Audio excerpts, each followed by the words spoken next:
Hey everybody, this is Tracy here with another edition of A View from Tracy's Point, and we are here with a really quick video as a follow-up to the Porsha Williams story about her interaction with Robert Sylvester Kelly. You guys know in my previous video I talked about how Porsha has this book coming out on November 30th, and in the book she talks about being, some people say that she didn't say abuse. We're going to say that she was manipulated or taken advantage of by Mr. Kelly.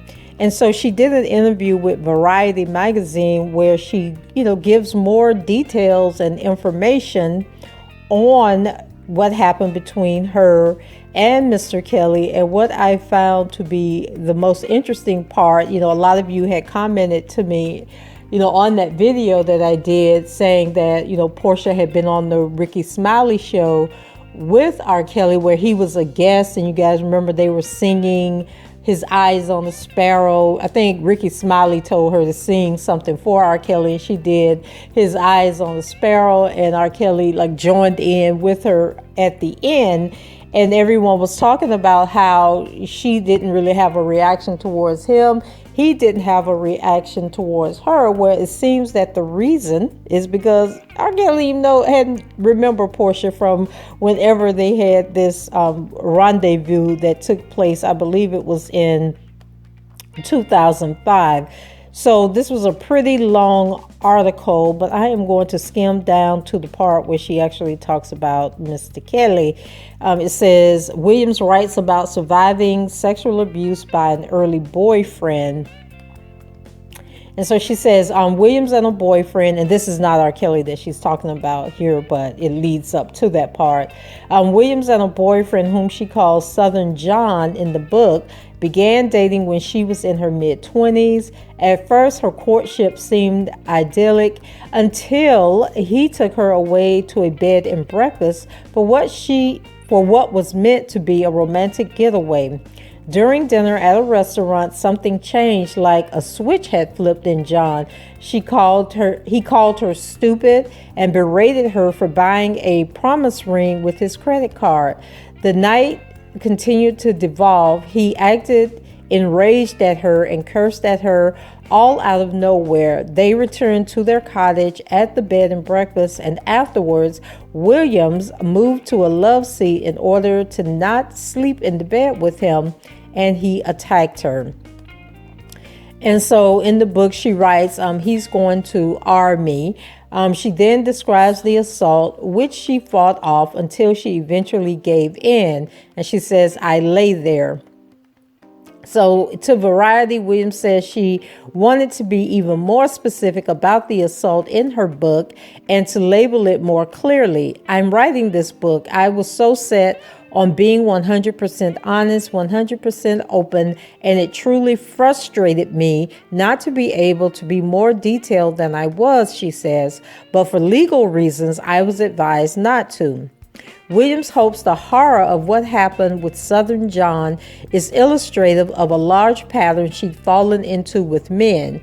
She's looking for love in all the wrong places, Williams said of herself in that instance. She's wanting something from a man regardless of the red flags, regardless of anything else, and ending up in a place with yet another man who I loved who took advantage of me.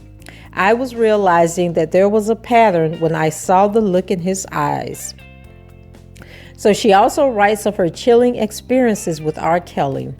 That same pattern would soon lead Williams at 25 to R. Kelly's mansion outside of Chicago after she met one of his procurers in Las Vegas, who invited her to Kelly's recording studio. Now, girl, we thought you were there because you were going to do an audition. So who procured you in Las Vegas? We need some names, honey. We need you to drop them names in that book.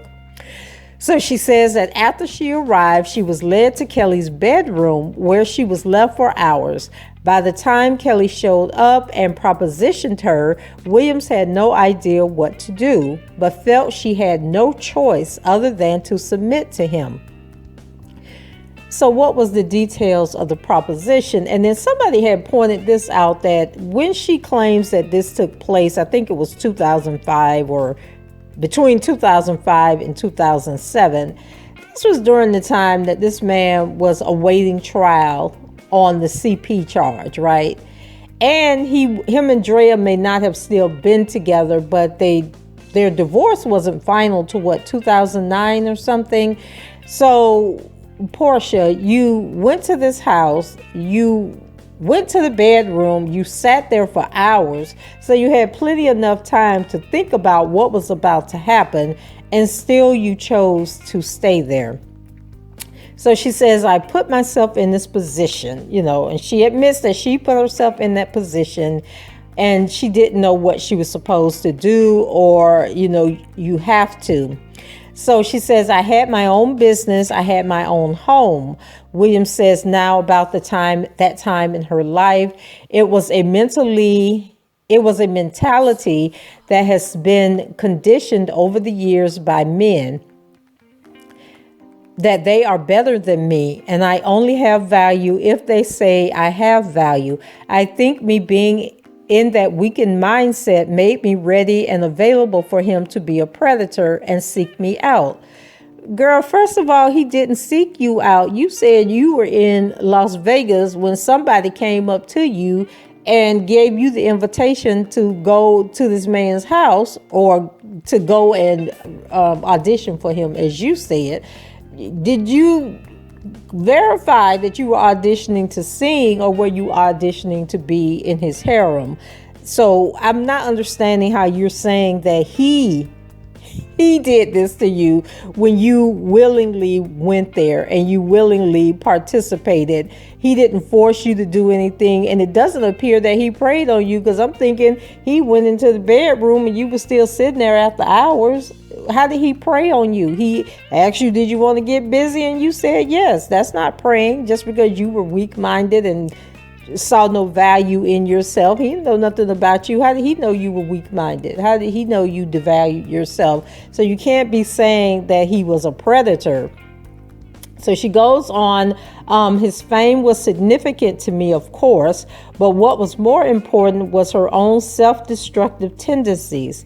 It's not just that he was R. Kelly, she says. It's just in my life at that moment, it was just another man in the same position doing the exact same thing, taking advantage of me. Nobody took advantage of you, Porsha. You willingly gave it up, girlfriend.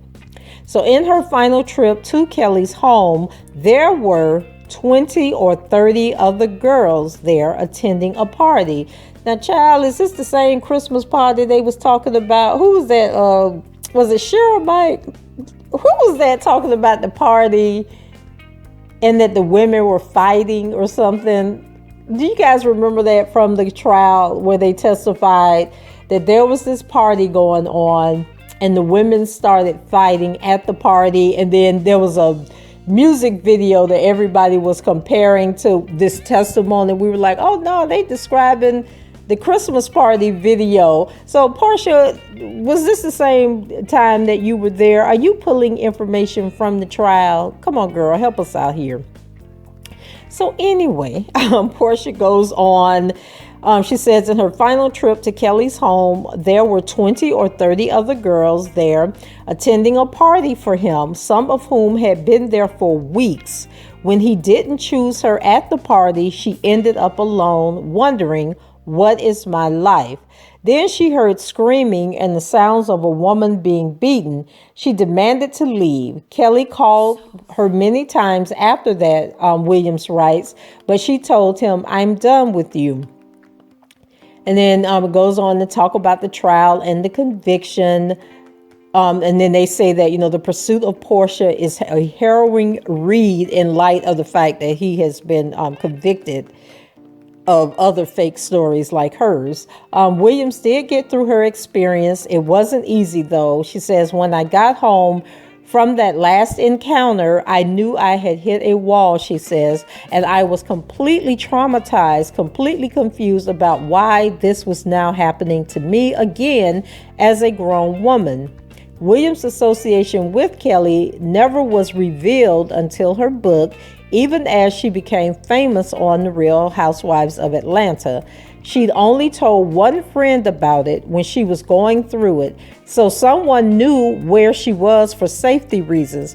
But Williams is also surprised that it's remained a secret.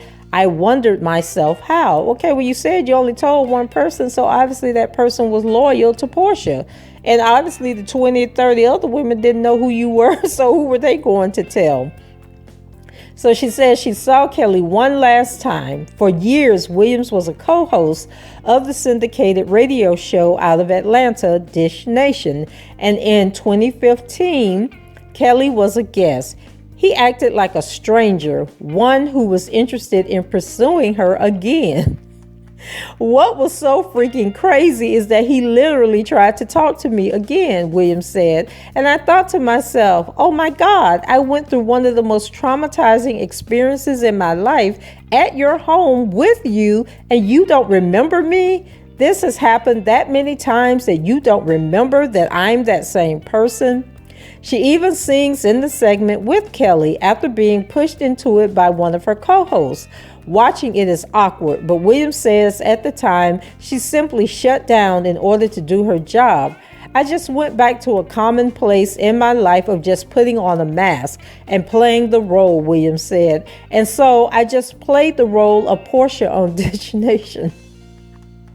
When the FBI turned up on her doorstep years later to talk to her about Kelly, Williams readily cooperated. Now, in the previous articles, she said she went to the authorities to share her story in hopes of being a help to somebody else. Now she's claiming that the FBI came to her. So when the FBI left my house that day, I was so thankful for where God has brought me now. Oh my God, I literally could have had church right in my foyer, she says. During talking to them, I had to be that Porsha to remember every single detail. But after they left, I just looked around my home. I saw my daughter later, and I just thank God for just me surviving and being where I am today. Child, Porsha. Now, y'all know Porsha read some of the feedback because nobody believed her. So I would say 99% of people don't believe Porsha. They believe that Porsha was there willingly. She participated willingly. And the reason she got mad and left, as she stated herself, was because he didn't choose her. Whatever was going on that particular night, which was like the third night she had been there, the third time she had been there, he did not choose her, and her feelings were hurt that she was not chosen. So Porsha read the feedback, and then she probably was like, oh, hold up, I got to do another interview and clean this up and, re-image, repackage this story so more people will believe me. But Porsha, we still don't believe that this man manipulated you. We don't believe that he did anything to you that you did not allow him to do, because you went to his house of your own free will. They took you to a bedroom. If you thought it was for an audition, a singing audition, then you should have said, where's the studio? I need to be in the studio. I'm not staying in his bedroom. Why am I in his bedroom? But you didn't ask any of those questions. You went to the bedroom, you sat there, and you state that you waited for hours, which is telling. And then he came, he told you he wanted to have sex. You agreed to have sex. You had sex with him multiple times, and then you admit that you went back again, and this time he didn't choose you, he chose somebody else, and so you got mad and left. Like, stop trying to make this more than what it is, sis. Come on now. So guys, I know what you all think, so you can leave it in the comments. Porsha, good luck with your book, girl. Good luck with your book. She goes on, you guys go to variety.com and read this article, because she talks about a lot of stuff, being on Real Housewives of Atlanta, you know, her other relationships. She talks about the spinoff of her new show. And then a lot of this might be to get us to tune in to the show that her and Simon have going on. It just seems to me at this point she's going to do whatever she can do to boost ratings, to boost sales on that book, to get people to watch the show that's about to come out. And I just think that it's really sad, the lengths that people go to nowadays to boost their celebrity and to be seen. So that's it for me. Go ahead, leave your comments below, rate the video, and subscribe to the channel if you haven't done so already. And until the next time, I shall talk to you guys later. Bye-bye.